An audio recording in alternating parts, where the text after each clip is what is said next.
ব্রট to you by V Guard, co-powered by Sensodyne ও ভিমল বলো কথা কেশরী। Associate sponsor UltraTech cement.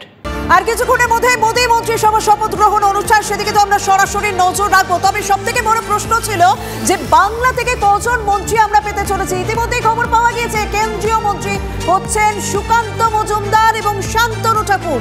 Bangla থেকে দুজন মন্ত্রী, কেন্দ্রীয় মন্ত্রী হচ্ছেন সুকান্ত মজুমদার, শান্তনু ঠাকুর। এবং স্বাভাবিক উত্তরবঙ্গ এবং দক্ষিণবঙ্গ, এই দুটি বঙ্গের কথাই মাথা রাখা হয়েছে। বালুরঘাট থেকে দুবার সাংসদ পদে জয়ী হয়েছেন সুকান্ত মজুমদার, তাই কোথাও উপহার স্বরূপ তাকে কেন্দ্রীয় মন্ত্রিসভায় জায়গা দিতে চলেছেন নরেন্দ্র মোদী। সেই ছবির দিকে আমরা অবশ্যই নজর রাখছি। অন্যদিকে শান্তনু ঠাকুর, তিনি দ্বিতীয়বার মোদী মন্ত্রিসভায় জায়গা পেতে চলেছেন। দু জায়গা থেকে আমাদের দুই সহকর্মী রয়েছেন।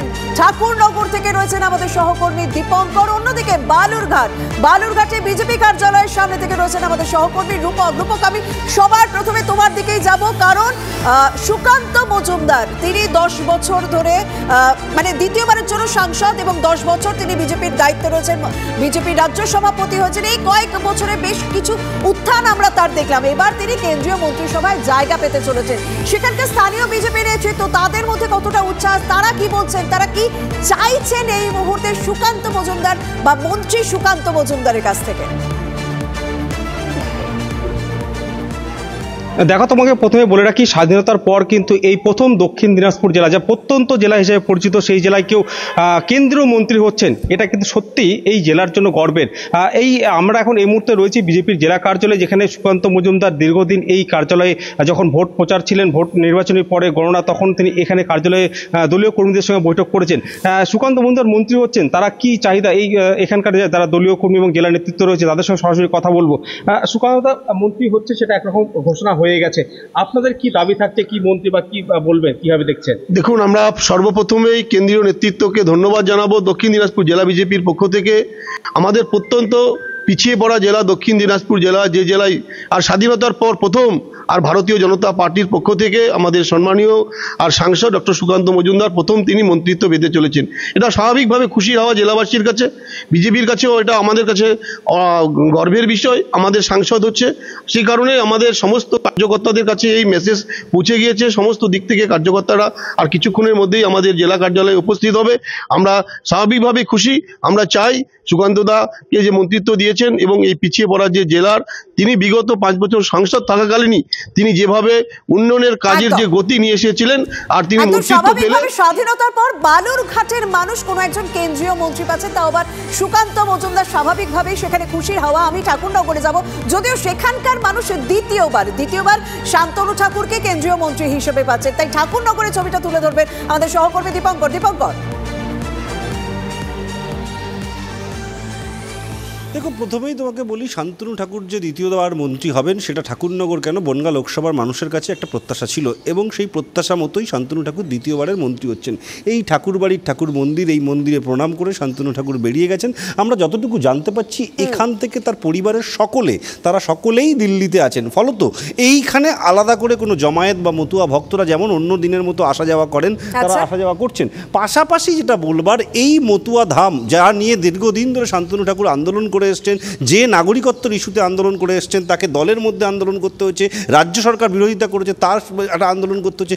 স্বাভাবিকভাবে তার আন্দোলনের ফল পেয়েছেন লোকসভা নির্বাচনের আগে। সেই জায়গা থেকে শান্তনু ঠাকুর যে পুনরায় মন্ত্রী হবেন, সেই প্রত্যাশা ছিল। শুধুমাত্র শান্তনু ঠাকুরের নয়, লোকসভা নির্বাচনের আগে সিএএ চালু হওয়ার পর এবং তারই কোথাও একটা ডিভিডেন্ড ভোটের বাক্সে পাওয়া গিয়েছে, এবং মতুয়াগড়ে যে আধিপত্য শান্তনু ঠাকুরের, তারই উপহার স্বরূপ তাকে দ্বিতীয়বার মন্ত্রিসভায় জায়গা দেওয়া হচ্ছে, কেন্দ্রীয় মন্ত্রিসভায়। সেদিকে তো অবশ্যই নজর থাকছে। আর এই যখন ঘোষণা হয়, সুকান্ত মজুমদার তিনি যখন দুবার সাংসদ হিসেবে জয় পাওয়ার পর তাকে কেন্দ্রীয় মন্ত্রিসভায় জায়গা দেওয়া হচ্ছে, তিনি মন্ত্রী হতে চলেছেন।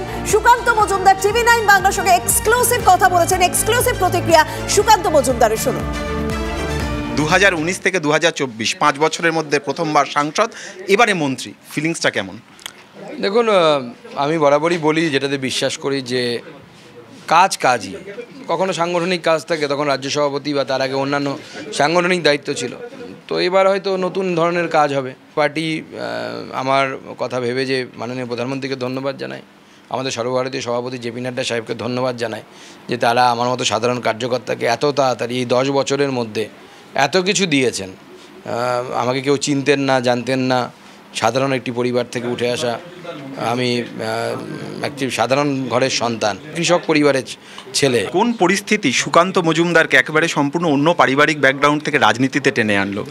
পরিস্থিতি বলতে এটা আমরা যে আদর্শে বিশ্বাস করি সেই আদর্শের সাথে প্রায় 20-22 বছরেরও বেশি সময় আগে থেকে আমি যুক্ত। 2000 সালেরও আগে থেকে যুক্ত। 1998 যখন আমি এইচএস পাশ করি সেই সময় থেকে রাষ্ট্রীয় স্বয়ংসেবক সংঘের সাথে যোগাযোগ হয়। রাষ্ট্রীয় স্বয়ংসেবক সংঘের স্বয়ংসেবক হই।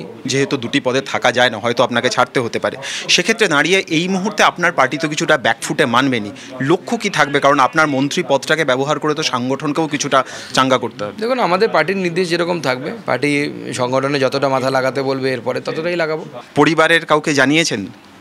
বাড়ির লোক সবাইকেই জানানো হয়েছে, কিন্তু তারা তো আসতে পারবে না এত দূরে, আমার এলাকাটাই এত দুর্গম। পরবর্তী ক্ষেত্রে কাটাবেন সেই দুর্গমতা? চেষ্টা তো চলছে, অলরেডি দিল্লির ট্রেন আমরা পেয়ে গেছি, কিন্তু ইচ্ছে আছে ফ্লাইট কানেক্টিভিটি তৈরি করার। আমি রাজ্য সরকারের সহযোগিতা পেলে আমি অন্ততপক্ষে আমি 100% আমি গ্যারান্টি দিতে পারি, রাজ্য সরকার যদি আমাকে 50% সহযোগিতা করে আমি ওখান থেকে ফ্লাইট চালিয়ে দেবো। সহযোগিতা পাবেন? আশা তো নেই, তবু মানে ওই যে বলে আশায় বাঁচে চাষা। নয়াদিল্লি থেকে ক্যামেরায় সিপিএস নাথের সঙ্গে জ্যোতির্ময় কর্মকার, TV9 বাংলা। সুকান্ত মজুমদার তার গলায় আফসোস যে তার শপথ গ্রহণ অনুষ্ঠানে তার পরিবারের সদস্যরা কেউ উপস্থিত থাকবে না। সত্যি তো, যে পরিবারের সঙ্গে সেভাবে কেউ রাজনীতির সঙ্গে জড়িয়ে ছিলেন না সুকান্ত মজুমদারের আগে, সে পরিবারের ছেলে আজ কেন্দ্রীয় মন্ত্রিসভায় জায়গা পেতে চলেছেন। স্বাভাবিকভাবেই সুকান্ত মজুমদারের পরিবারের সদস্যরা তারা যথেষ্ট খুশি। সুকান্ত মজুমদারের মেয়ে তিনি কি বলছেন তার বক্তব্য অবশ্যই শুনবে, এবং খুশির হাওয়া তার স্ত্রী এবং মায়ের মধ্যে। দেখুন, প্রথমত তো আমার প্রচন্ড খুশি আমি, বাট বাবা দূরে চলে যাচ্ছে আরো, সেটার জন্য তো খুবই দুঃখ আছে। বাট বাবা লোকের ভালো করতে পারবে সেটা আমি চাই, অ্যান্ড করে সেটাও আমি চাই, আমি জানি বাবা করবে, অ্যান্ড অবভিয়াসলি সেটা নিয়ে আমি প্রচন্ড খুশি আছি। আর আরো দূরে চলে যাচ্ছে তো টাইম তো অত দিতে পারবে না, সেটা তো অবভিয়াসলি, বাট চাই যেন লোকের ভালো করে, লোককে টাইম দেয়। ভোটে আমি ওর হয়ে প্রচারও করেছি যাতে ও এগিয়ে যেতে পারে এবং আমাদের জেলার জন্য কাজ করতে পারে, কারণ আমাদের জেলায় অনেক পিছিয়ে পড়া এলাকা রয়েছে এবং সব দিক দিয়েই পিছিয়ে রয়েছি আমরা। সেটার উন্নতির জন্য অবশ্যই ওকে কাজ করতে হবে, অবশ্যই ওকে এগিয়ে যেতে হবে। সেজন্য আমরা অবশ্যই ওকে সাপোর্ট করি সবভাবে, সব দিক দিয়ে। আমি ভীষণভাবে মিস করছি, মানে এবার আমার ইচ্ছাই ছিল যে আমি ওর শপথটা দেখবো, সেটা যেখানেই হোক, মানে অ্যাজ এ এমপি হিসাবে হোক বা মন্ত্রিত্ব তো উপরই পাওনা আমাদের, কিন্তু মানে এতটা টাইম শর্ট, মানে এটা যদি ফার্স্ট আওয়ারেও জানতাম, সকালেও জানতাম, আমি গাড়ি নিয়ে বেরিয়ে যেতাম 2 মেয়েকে নিয়ে, অন্তত বাগডোগরা থেকে চেষ্টা করতাম ফ্লাইটে পৌঁছানো। খুবই আনন্দ লাগছে আমার, ছেলেটা বাড়িতে থাকলে আরো ভালো হতো। কাজটা করে ছোট থেকে, খুব মন দিয়ে কাজটা করে, ওই প্রচন্ড খেটেছে। এই দেখলাম তো আমি, এই যে একটা দিনও বিশ্রাম পাইনি এই রাজ্য সভাপতি হওয়ার পরে, সব সময় দিয়েছে কর্মীদের সাথে, জায়গায় জায়গায় ঘুরেছে, যারা এই যে ভোটের রেজাল্টের পর মার খাচ্ছে তাদের পাশে দাঁড়ানো, দৌড়ে যাওয়া, সবকিছু করেছে ও। সুকান্ত মজুমদার কেন্দ্রীয় মন্ত্রিসভায়, তার পাশাপাশি দ্বিতীয়বার কেন্দ্রীয় মন্ত্রিসভায় জায়গা পাচ্ছেন শান্তনু ঠাকুর। সেই শান্তনু ঠাকুর তিনি কি বলছেন শোনা যাক। আমাদের রেসপন্সিবিলিটি বেড়ে গেল এবং আরও বেশি নিজের রেসপন্সিবিলিটি নিয়ে কাজ করতে হবে। এনআরসি কোনো ফ্যাক্টই নয়, আমাদের সিএটা সবচেয়ে বড় ফ্যাক্টর, কারণ আমরা যারা নিপীড়িত মানুষ, প্রতারিত মানুষ, তাদেরকে ভারতবর্ষে নাগরিকত্ব দেওয়ার কথা আমরা প্রতিশ্রুতি দিয়েছিলাম এবং সেন্ট্রাল গভর্নমেন্ট বিজেপির সেটা পালন করেছে। আমি ধন্যবাদ জানাই মাননীয় গৃহমন্ত্রীজি, মাননীয় প্রধানমন্ত্রীজিকে, যারা তাদের মানে অক্লান্ত পরিশ্রমের মাধ্যমে সেটাকে আজকে পাশ করিয়ে ইমপ্লিমেন্টেশন করিয়েছে। বাংলা থেকে দুজন কেন্দ্রীয় মন্ত্রিসভায় জায়গা পেতে চলেছেন সুকান্ত মজুমদার এবং শান্তনু ঠাকুর। তা নিয়ে তৃণমূল নেতৃত্বে কি প্রতিক্রিয়া শোনা যাক। তো বাংলা থেকে তো একাধিক মন্ত্রী বিজেপি করেছিল, কিন্তু তারা বাংলার জন্য কি কাজ করেছে? তারা নিজের এলাকার উন্নয়ন করেনি, তারা বাংলার জন্য কাজ করেনি, বরঞ্চ তারা দিল্লিতে গিয়ে প্রতি মুহূর্তে বাংলাকে বঞ্চনা করার জন্য প্ররোচনা দিয়েছে, বাংলার ন্যায্য পাওনা টাকাগুলো আটকে দিয়েছে। বেসিক্যালি ভারতীয় জনতা পার্টি হচ্ছে বাংলা বিদ্বেষী, তাই বাংলা বিদ্বেষী বিজেপিকে বাংলা মানুষ বর্জন করেছে। আমরা ভরসা করি না যে তারা মন্ত্রী হয়ে বাংলার জন্য সেরকম কিছু কাজ করবে বলে। আর তার উপর এমন একটা সরকার, যে সরকারটাই নড়বড়ে, সরকারের স্থায়িত্ব নিয়েই প্রশ্ন আছে। বাংলা দুজন মন্ত্রী পেতে চলেছে, তার পাশাপাশি তৃতীয়বার প্রধানমন্ত্রী হিসেবে শপথ নিতে চলেছেন নরেন্দ্র মোদী। তাই গোটা দেশের পাশাপাশি কলকাতার বিভিন্ন প্রান্তেও বিজেপি কর্মী সমর্থকরা তারা উৎসবে মেতেছেন। কাকুরগাছিতে একে অপরকে মিষ্টি খাইয়ে আবির খেলে উৎসবে মাতলেন বিজেপি কর্মী সমর্থকরা। তৃতীয়বারের জন্য প্রধানমন্ত্রী হিসেবে শপথ নিতে চলেছেন নরেন্দ্র মোদী। গোটা দেশ সেই আনন্দে মেতেছে কলকাতাও। দেখা যাচ্ছে বিভিন্ন জায়গায়, কলকাতার বিভিন্ন জায়গায় বিজেপি কর্মী সমর্থকেরা সেই আনন্দ উদযাপন করছে। এবং এই মুহূর্তে আমরা রয়েছি কাকুরগাছিতে। সেখানে দেখা যাচ্ছে যারা বিজেপি কর্মী সমর্থক তারা একদিকে গেরুয়া আবির মেখেছেন, তার পাশাপাশি নিজেদের মধ্যে কিন্তু তারা মিষ্টি বিতরণ করছেন, লাড্ডু খাচ্ছেন, সেই ছবি আমরা দেখতে পাচ্ছি, এবং কপালে গেরুয়া তিলক। এবং তারা এই সেলিব্রেশনের জন্য বিশেষভাবে 3টি মূর্তি তৈরি করছেন, একটি প্রধানমন্ত্রীর, একটি অমিত শাহ এবং একটি নাড্ডার। এবং দেখা যাচ্ছে আবার বিজেপি ভারতবর্ষের প্রধানমন্ত্রী হিসেবে নরেন্দ্র মোদীকে রাখছেন এবং নরেন্দ্র মোদী প্রধানমন্ত্রী হচ্ছেন।